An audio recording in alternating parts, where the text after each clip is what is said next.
વડાપ્રધાન નરેન્દ્ર મોદી મધ્યપ્રદેશના જાબુઆની મુલાકાતે છે। આ દરમિયાન તેઓ લગભગ 7,500 કરોડ રૂપિયાના વિકાસ પ્રોજેક્ટ રાષ્ટ્રને સમર્પિત કરશે।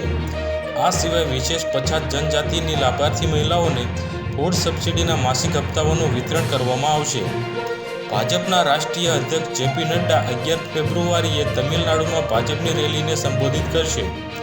રવિવારે શહેરની તેમની ટૂંકી મુલાકાત દરમિયાન ભૂતપૂર્વ મુખ્યપ્રધાનોને મળી શકે છે, જેમને ઓલ ઇન્ડિયા અન્ના દ્રવિડ મુનેત્ર કઝગમ એડીએમકેમાંથી હાંકી કાઢવામાં આવ્યા હતા।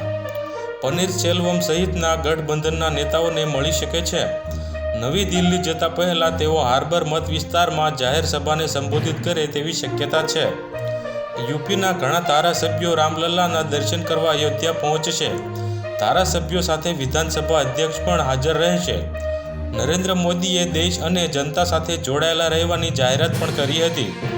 જો અમારા વિડીયો તમને પસંદ આવતા હોય તો લાઈક કરો, શેર કરો અને સબસ્ક્રાઈબ કરવાનું ભૂલતા નહીં।